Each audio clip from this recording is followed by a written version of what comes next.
one of the first things that we talk about in a program like nutritional coaching or any time that we're trying to help somebody just improve their health is, why are you doing this? Why are you, trying to eat better? Why are you trying to kill yourself in the gym? Why are you trying to eat a kale salad when you know damn well you don't want that kale salad? You read something somewhere, now all of a sudden you're eating kale salads and you really want to have some nachos or beer and wash it down with a milkshake, right? So why are you doing this? And so, everybody starts with, well, I want to lose some weight or something like that, right? Then it's like, okay, well, why do you want to lose weight? Well, you want to look better naked, right? You want to look better with your shirt off. You want to look better with your significant other. You want to be more attractive. You want to feel confident. That's all well and good, but why do you want to do that? And then you start getting deeper into the levels of, well, because when I was a kid, people used to make fun of me, or, I never made it onto the sports team that I wanted to do when I was a kid, or, somewhere along the road, you felt a lot of shame, and it's still with you to this day, whether you're 20 years old, 30, 40, 50, 60, whatever it is. Something in your life happened, and this is, most people, that's not everybody, but the majority of people have something inside of them where they don't feel enough. They don't feel like they're good enough. They don't feel like they're sexy enough. They don't feel like they're attractive enough. They don't feel like they're whatever it is, and they're looking to fill that void with their appearance, how their body looks, what their body fat percentage is, how much, whatever.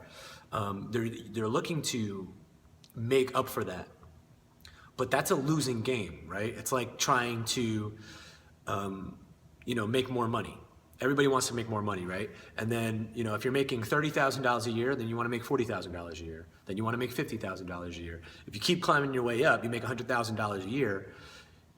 Back when you were making $30,000, you would think, wow, that's great. Like, that would be more than enough, for what I'm currently living with, making more than double.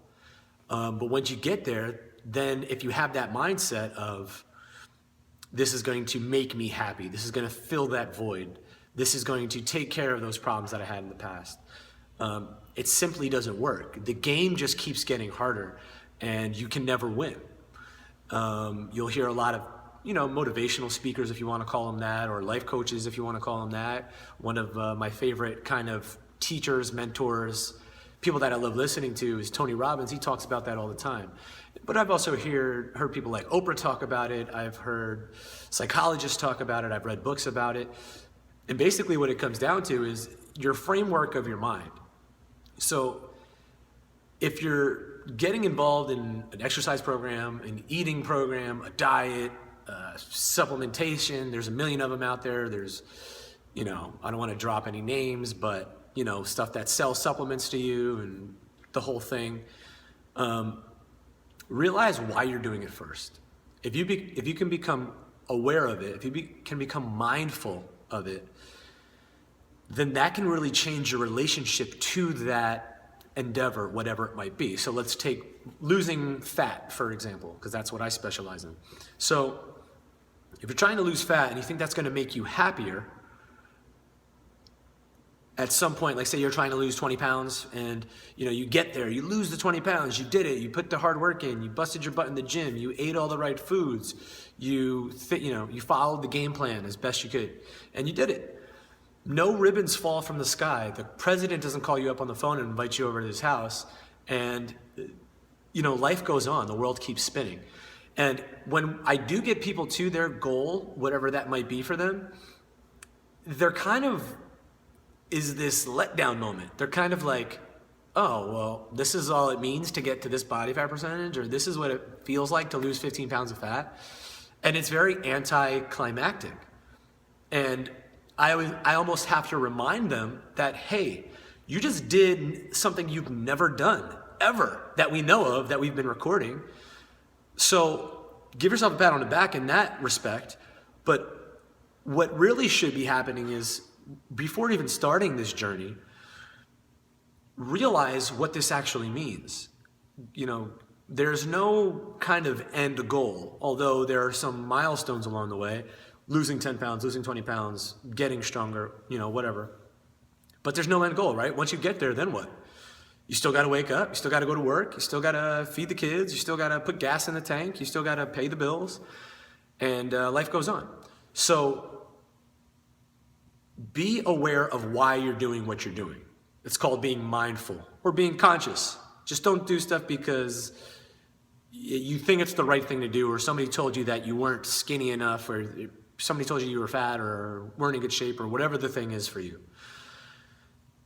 And then and if you continue and you want to do something about it, change your approach to that.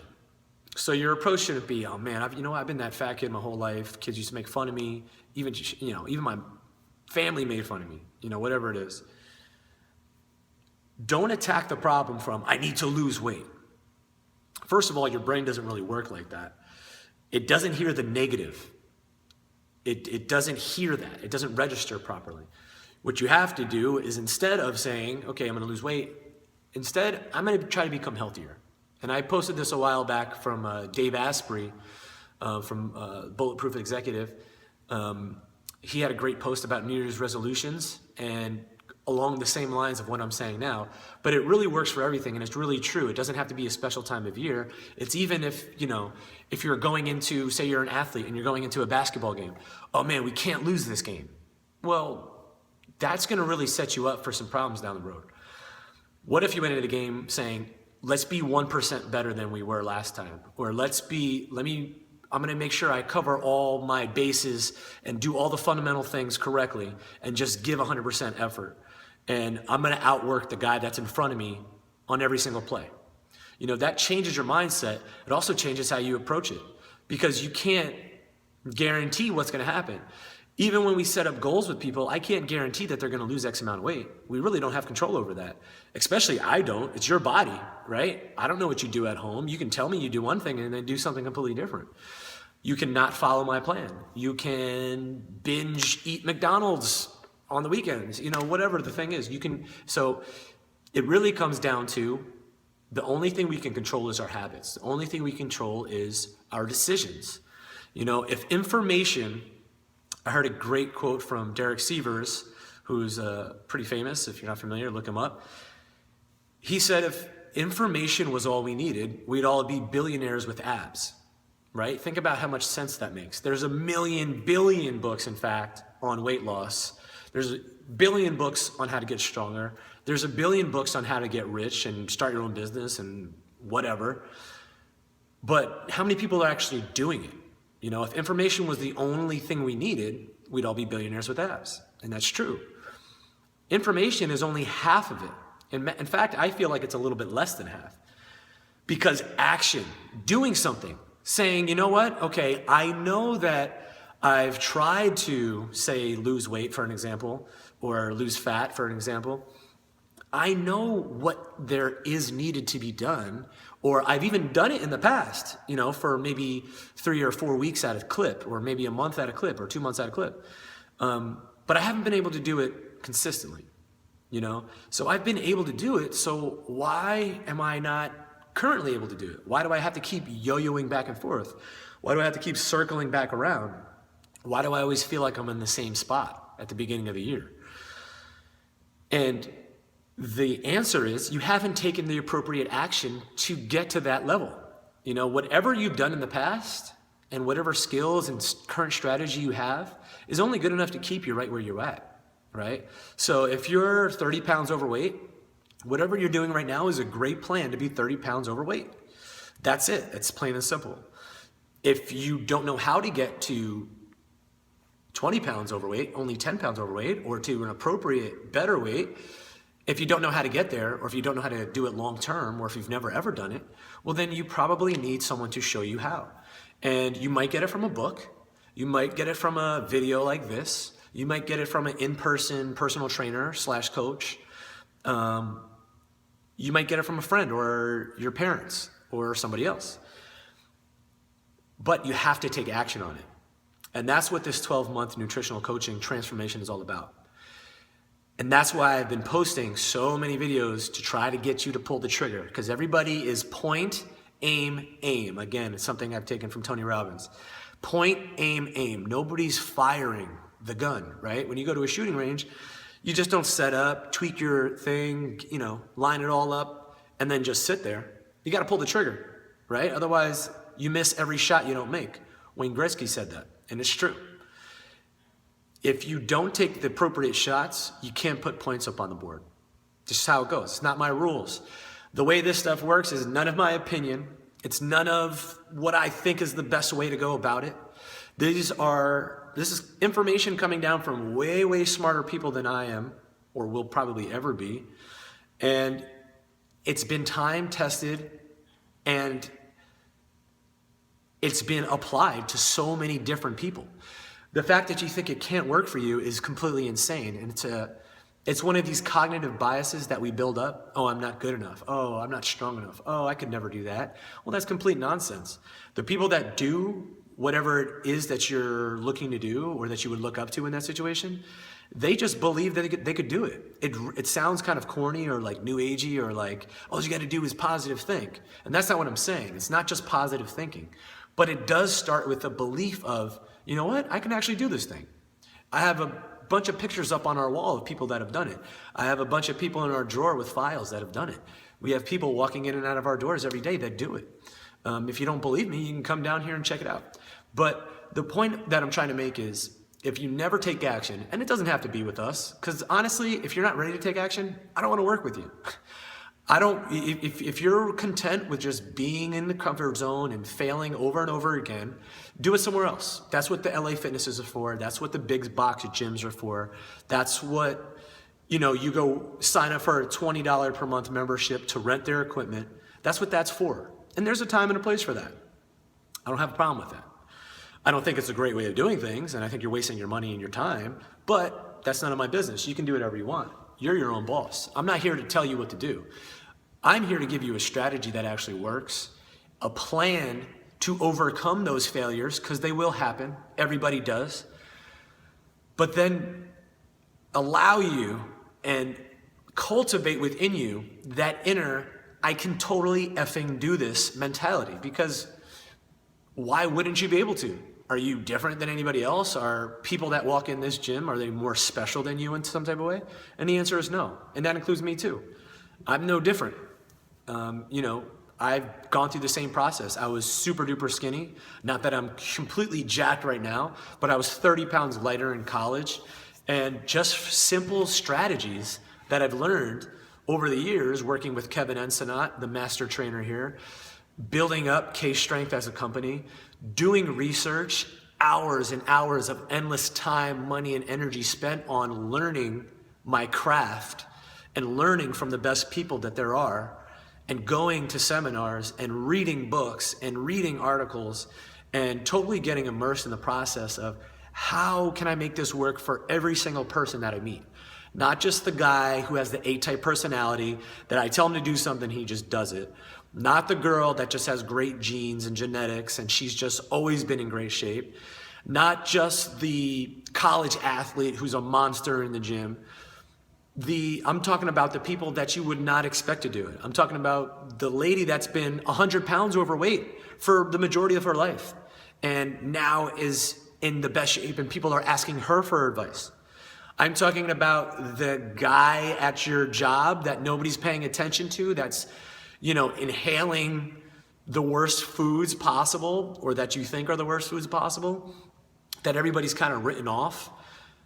I'm talking about that guy. I want to help those people. I wanted to find a way to make it all work for everybody. And I was lucky and blessed enough to come across Precision Nutrition and Dr. John Berardi and all of the great stuff that they're doing over there, really revolutionizing the approach to how do we get this done for everyone. And it's going to come in a lot of different shapes and forms. Not everybody's going to be the fitness model. Not everybody's going to be Arnold Schwarzenegger. Not everybody's going to be the CrossFit champion, whatever. But you can be 20 pounds in better shape, right? You can lose 20 pounds of fat. You can put on 10 pounds of muscle. You can take your waistline from 40 inches to 35. We can do all of these things. It's not about trying to get to somebody else's level. It's about shattering all levels that you previously had.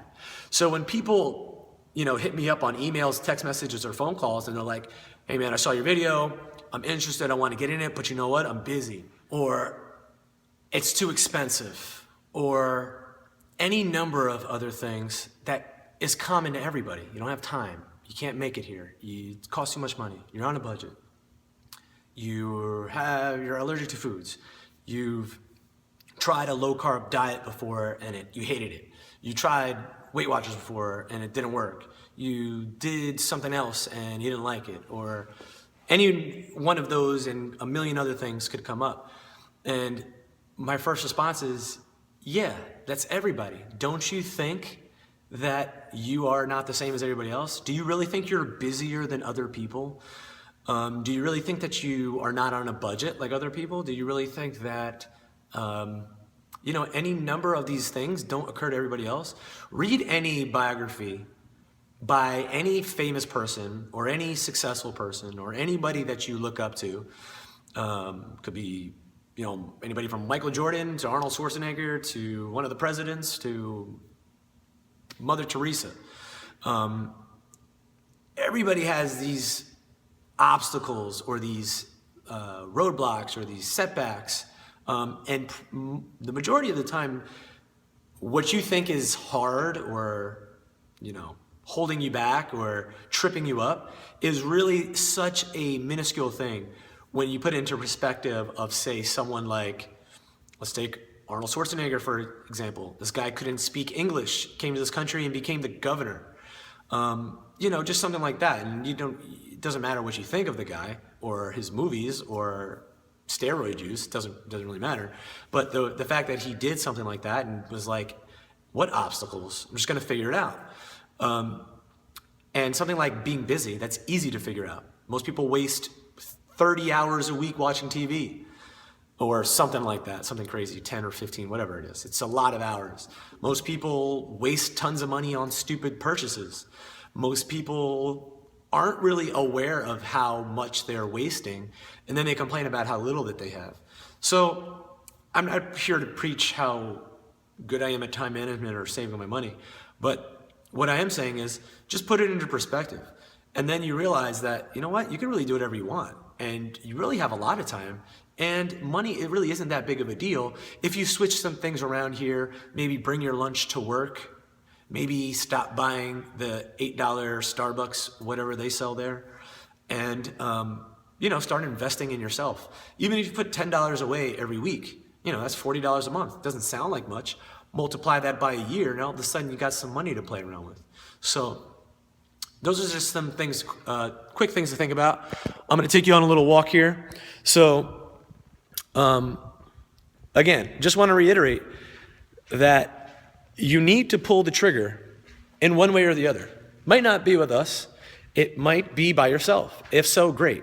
Most people don't have the ability to pull the trigger by themselves, because if you did have the ability, guess what? You would have pulled the trigger. So here's just a little quick view of some people that have done really good in our nutritional coaching program or something similar to that. So if you can see here, we have a bunch of people. Some are athletes, some are not. Some people have their shirts off. Some people don't. But they exist. These are real people. I know them. I've seen them. I've shook their hands. I've given them high fives. It happens. It's real. So you're a real person too, because you're watching this video on a complicated device. So I know you have to be intelligent enough, and you're actually alive. So congratulations on being alive. And all I'm suggesting is pull the trigger. All right? Today's the last day to sign up for our thing. If that's not your cup of tea, that's cool. I don't like lots of cups of tea. So think about it and let me know. All right? That's all I got to say. And you'll probably hear from me sooner or later. So best of luck with everything. And get some perspective on what you think is hard, because that changes everything. All right? See you later.